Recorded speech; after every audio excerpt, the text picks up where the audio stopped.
Hello दोस्तों, the quant plus YouTube channel में आपका स्वागत है।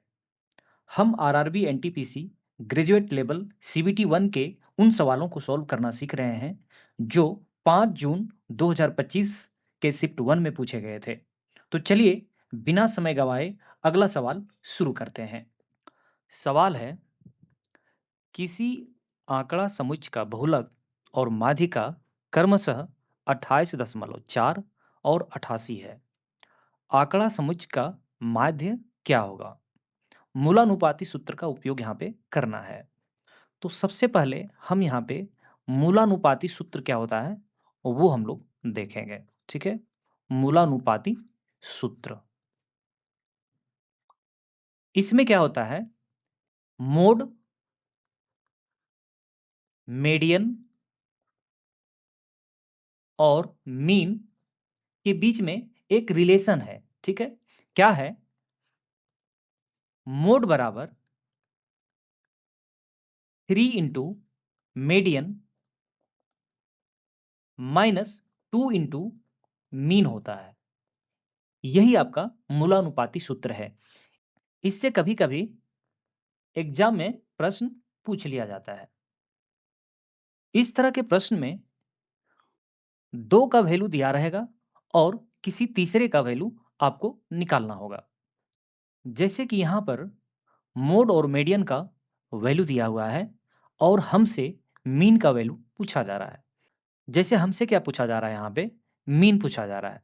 तो यहाँ पे आप देख सकते हैं मीन बराबर क्या होगा। तो मीन बराबर हम यहाँ से निकाल सकते हैं। मीन बराबर क्या हो जाएगा, 3 इंटू मीडियन माइनस मोड बटा 2 हो जाएगा। ठीक है, यहां से हम मीन बराबर निकाल लिए। ठीक है, अब आप देख सकते हैं मीडियन और मोड का वैल्यू यहाँ पे दिया हुआ है, तो उसका वैल्यू इस फॉर्मूला पे हम रख देंगे। ठीक है, जैसे 3 गुना मीडियन का वैल्यू कितना है, 88। ठीक है, माइनस मोड का वैल्यू कितना है, 28.4 डिवाइडेड बाय 2 हो जाएगा। अब यहां से आपका 2 कॉमन आ जाएगा और 2 ये कट जाएगा। ठीक है, 2 कॉमन आके 2 ये कट जाएगा, तो ये कितना हो जाएगा, 44 गुने 3 हो जाएगा और माइनस 14 दशमलव कितना हो जाएगा, 2 हो जाएगा।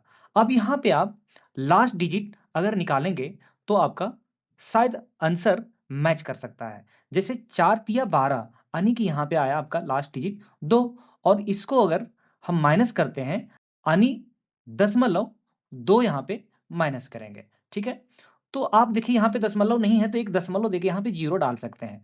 अब इसे माइनस करेंगे तो 10 में 2 जाएगा तो यहाँ पे 8 हो जाएगा, और 8 आपका एक ही ऑप्शन में यहाँ पे है, तीसरा नंबर पे। ठीक है, तो तीसरा ऑप्शन आपका इस प्रश्न का उत्तर हो जाएगा। आप चाहे तो इसे आप सॉल्व कर लीजिए। सॉल्व करेंगे तो आपका इतना ही आएगा, 117.8 आएगा। ठीक है, जैसे यहाँ पे आप यहाँ पे 14 लिखेंगे और यहाँ पे 4 तिया 12 के 2 बाकी में कितना, 1 और 4 तिया 12 एक 13 हो जाएगा। ठीक है, अब जैसे यहाँ पे 8 आ गए, अब 1 11 में 4 जाएगा 7, यहाँ पे 2 2 में 1 गया तो 1 और यहाँ पे 1, तो इस तरह से आपका ये आंसर यहाँ पे आ जाएगा। अगर आपको यह सवाल समझ आया हो तो वीडियो को लाइक और शेयर कीजिए, चैनल को सब्सक्राइब कीजिए और ऐसे ही सवालों के लिए हमारे साथ जुड़े रहिए। धन्यवाद।